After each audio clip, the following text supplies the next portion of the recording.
Have you ever wondered if violent video games affect your children in some way? As parents, we never know what goes through their minds as they're playing. We are aware that video games are virtual, therefore, we're not likely to be influenced by things that aren't real. It might be different for our children though, since they're still in their learning stages. As parents, we probably need to step up our roles as supervisors to keep our children's gaming behavior in check. In this video, we'll explore further as to how violent video games affect your children's behavior and what you should do to help them keep it under control. Before that, don't forget to give this video a thumbs up and subscribe to this channel for more videos like this. This really helps us to come up with even more parenting videos to help parents such as yourself to become the parents you're meant to be to your children. Let's first find out what kind of games are considered violent. Games like Resident Evil, Tom Clancy, Grand Theft Auto are all considered violent because they involve hurting human-like figures in their interactions. Violent games include killing, maiming, dismembering, or sexually assaulting an image of a human being. These kinds of games have the most influence on children as they have a lot of scenes that resemble real-life scenarios. Craig Anderson, director of the Center for the Study of Violence at Iowa State University, led a group of scientists to investigate the relationship between violent games and children's aggression. After working with 3,034 boys and girls in the 3rd, 4th, 7th, and 8th grades in Singapore, they found out that violent video games do affect children negatively to a certain extent. Children who played longer hours of violent video games registered higher measures of hostility. They are more likely to respond with aggressive action when provoked. Anderson concluded that such exposure to violence is teaching children to see the world in a more aggressive kind of way.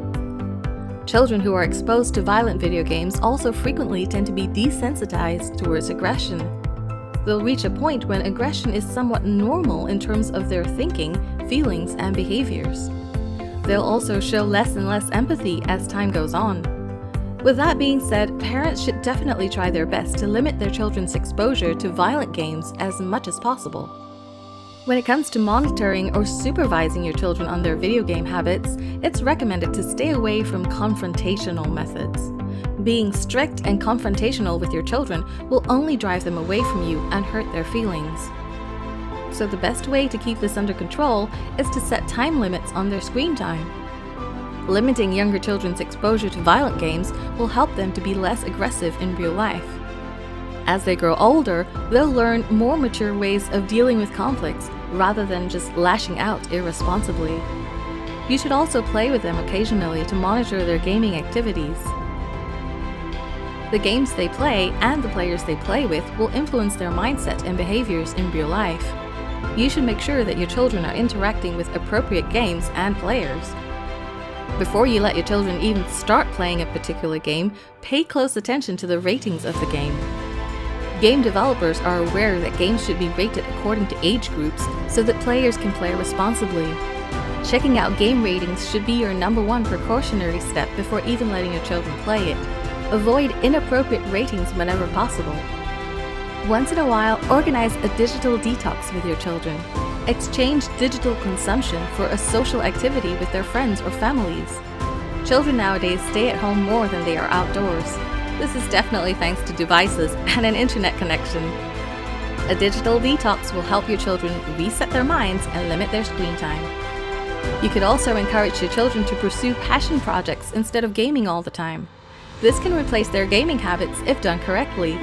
Children like to do things that are interesting. Passion projects are a great way to stimulate their creativity as well as uncover their hidden talents. And when you do play video games, keep gaming devices and consoles in common areas as much as possible. This way, you can monitor your children's gaming activity easily.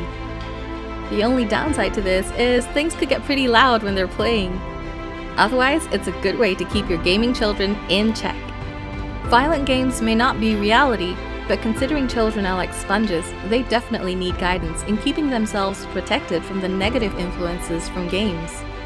As parents, we need to pay close attention to our children's behavior over time and seek professional advice if you see any worrying signs of aggression or other hostile behaviors. That's all for this video. Hopefully after watching this, you're now more aware of the negative impact that violent games can have on your children and what you can do to help keep this in check. What are some of the ways you currently keep your children's gaming in check? Share with us your tips in the comment section below. And be sure to share this video with your friends and family. They might find this video useful for them too. See you in the next video!